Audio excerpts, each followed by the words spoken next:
special stuff, and we're just getting started. As we said before, when we are finished today, there'll be just 382 members of this Pro Football Hall of Fame. Now, 382 is a pretty big number. It sounds like a lot, but it's not. Not after 105 years of pro football.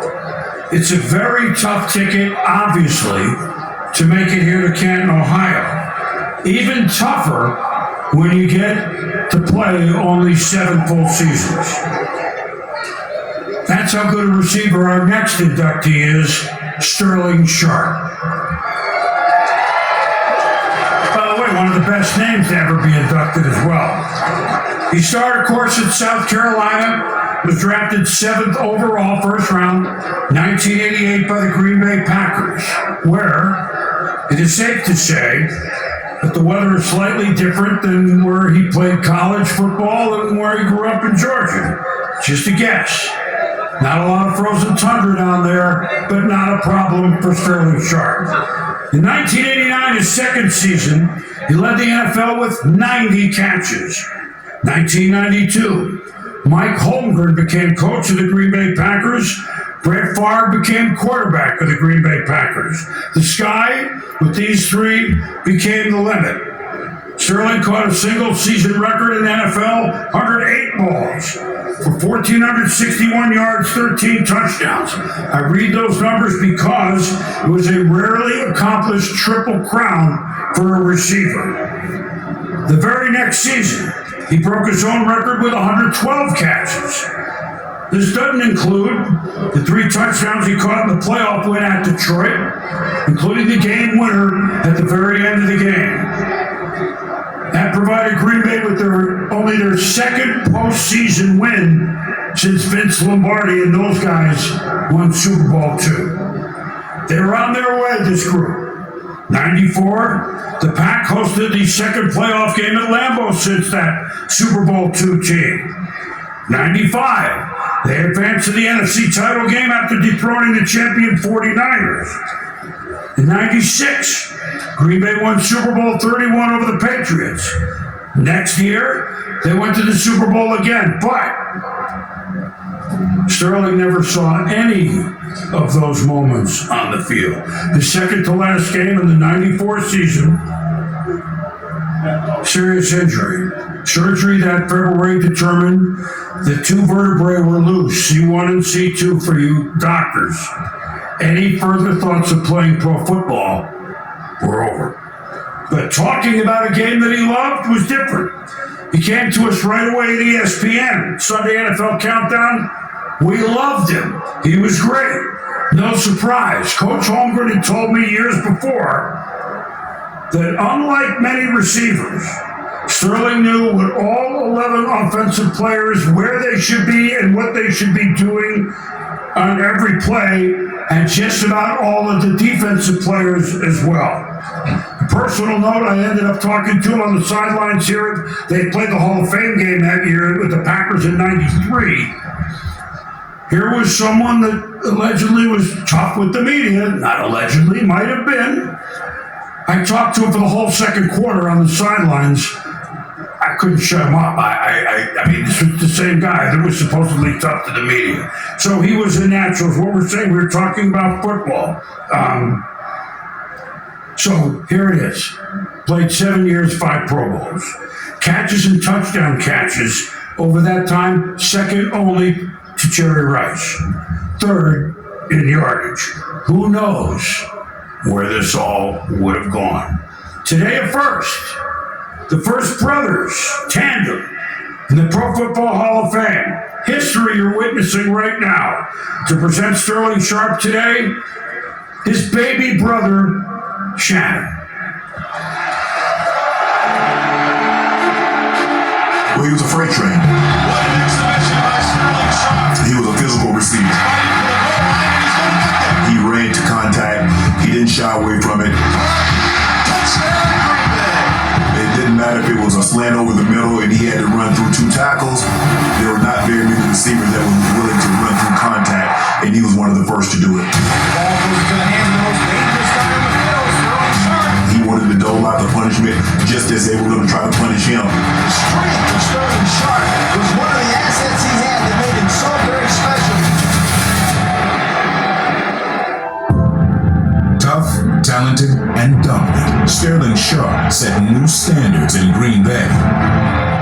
7th overall pick in the 1988 draft, he made an instant impact. And 4 years later, Sharpe and a future Hall of Fame quarterback would join forces to rewrite the record books. He really made a name for himself when they made the trade for Brett Favre, a guy that could throw the ball down the field. He had the utmost trust in my brother that if he throws it in his direction, he was going to catch the football. That was one heck of a catch. What a brilliant catch. He was the best thing to happen to my brother. Despite a neck injury that limited his career to 7 seasons, Sharpe became one of only 6 players in the Super Bowl era to win the receiving Triple Crown, twice at the NFL single-season record for receptions, and inspired another pass-catching legend. Congratulations, Sterling Sharpe. You deserve it. My brother did that. The guy that grew up in my household, that I got an opportunity to follow, to watch. My brother now is a single-season reception leader in the NFL.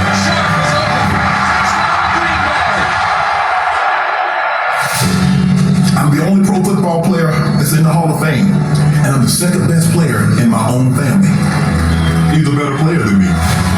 I'm not trying to be humble. I'm being factually correct. I understand just how great of a ball player my brother was.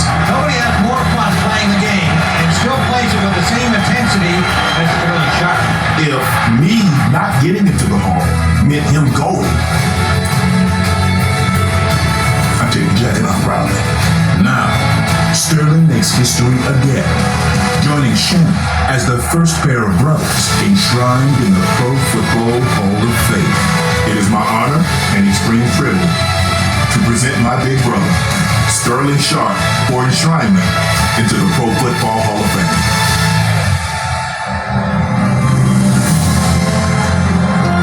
Ladies and gentlemen, presenting Sterling Sharpe for enshrinement in the Pro Football Hall of Fame is his brother, Shannon Sharpe.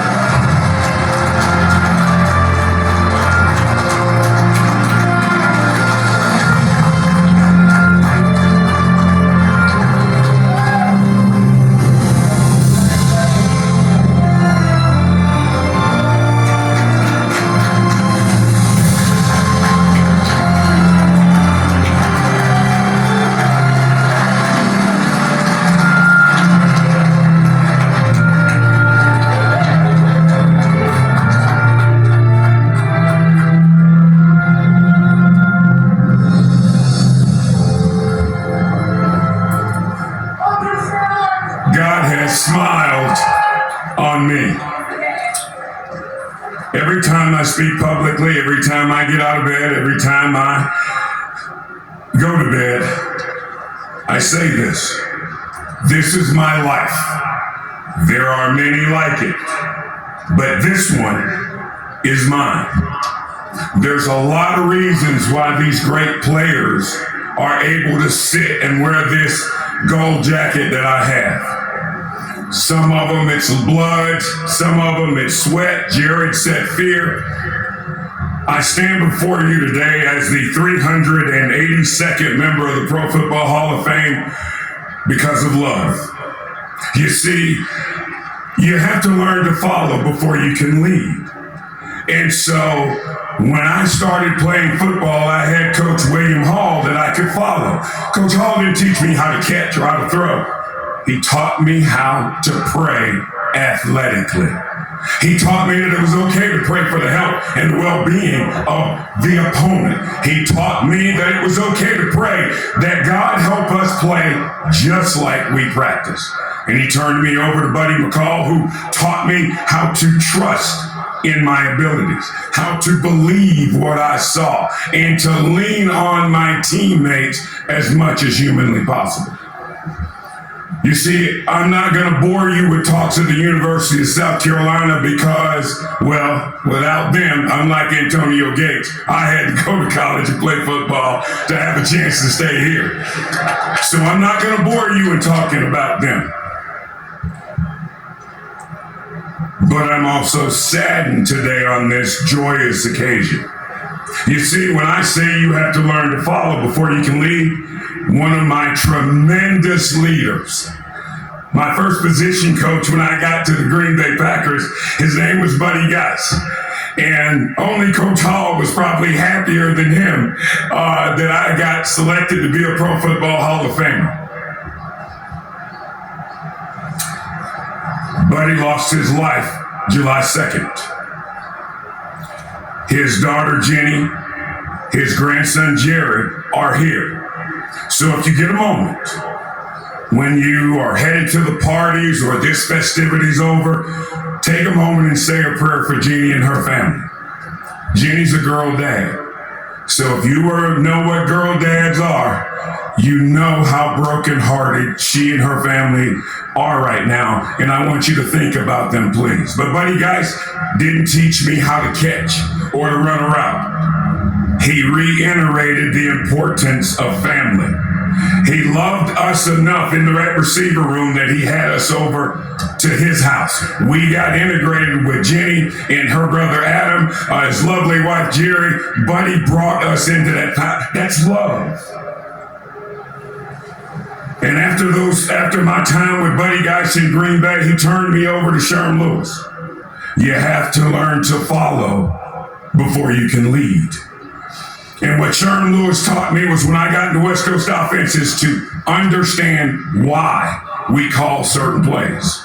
And when I was understanding the why, I was able under Sherm's tutelage to lead the NFL in catches, yards, and touchdowns. I didn't even know what that meant, because I was learning from a guy who had coached the greatest receiver to ever play.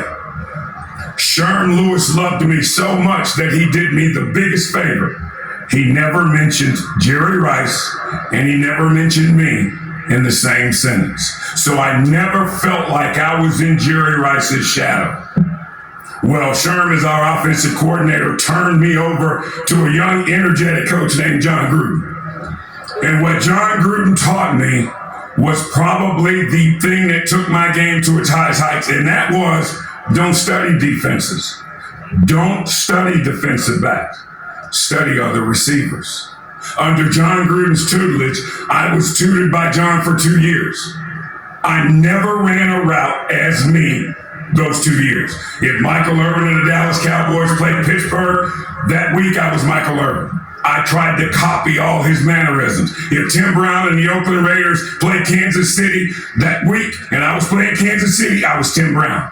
You see, when you learn to follow, you'll find out how quickly you become a leader.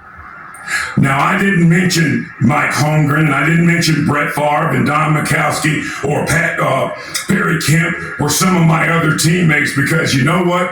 When you're teammates, guess what? Nothing else matters but your family. And those guys, along with the Clarence Weathers and the Patrick Scotts and the Ron Hallstroms, were extremely important to my development.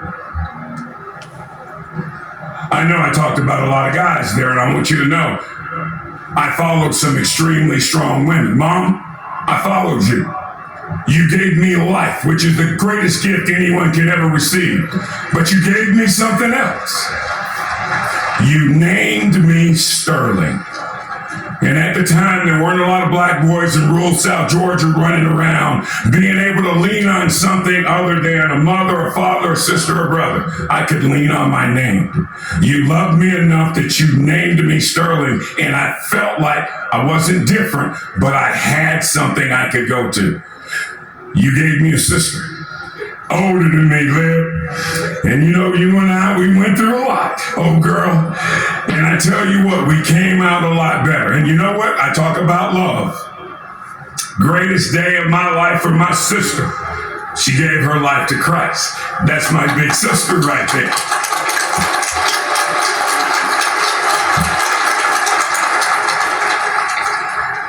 Susan Ellen, you know I ain't here without you. Because you cooked, you cleaned, you dressed my wounds, you made sure I took my drugs when I was supposed to, you gave me your ears when I wanted to vent when I didn't have enough catches, and you told me to shut up when I had too many. I cannot thank you enough, because being my friend, giving me the greatest gift I have ever received. And that young lady sitting next to you, Because Summer Olivia, when you were born, you let me know it was okay to let Shannon go, to be his own man. And that's what I wanted. I cannot thank you guys enough. My brother in 2011 talked about Mary Porter. My brother in 2011 talked about Barney Porter. I'm not going to bore you with that. Because, see, when I tell you that you have to learn to follow before you can lead, and the only reason I'm standing here, the only reason I told you all those stories, everything I did athletically, everything I did for an audience of one. I didn't care what was written, said, thought, talked about, prayed about. Everything I did was for an audience of one. You see, when you grew up in rural South Georgia, it's hard to find heroes, and I didn't want this person to look outside our own dinner table to find a role model. Well, since I only got about 2.5 minutes left, I'm gonna do this thing the right way. As one half of the first brothers selected to the Pro Football Hall of Fame, you gotta come up here and stand next to me, my man. You gotta do it.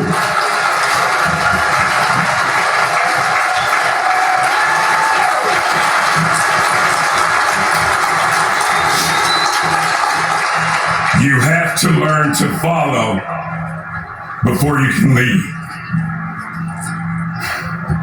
When Papa died and you were crying your eyes out, I prayed to God, do not let me cry. I need to be strong for him. And God got me through that. And then a few years later, Daddy died. And you were crying your heart out. And I prayed to God, do not let me cry, because I got to be strong for him. And it's so wonderful to be able to experience love and appreciation from my family. But ladies and gentlemen, this is why I play football. This is why I got out of bed. It wasn't work. It was because of this right here.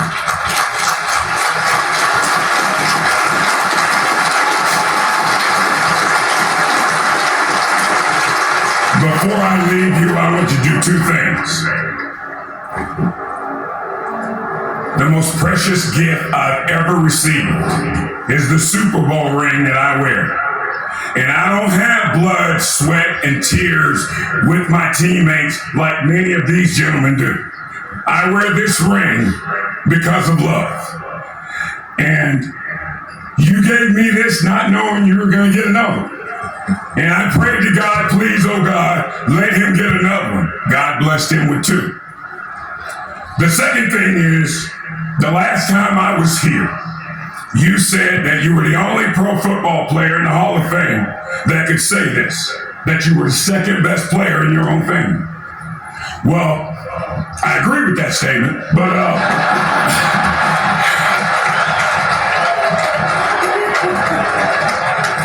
it would be a extreme privilege. Ladies and gentlemen, I don't have anything athletically about me, but it would be my extreme pleasure for you to be the only player in the Pro Football Hall of Fame with 2 gold jackets.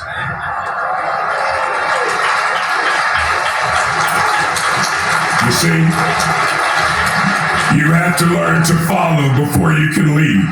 And the only reason I'm standing here is because when I read my Bible, it talks about Jesus and how he gave his life for us. When you love someone enough to give your life for, let me tell you what else you'll do, Summer Olivia.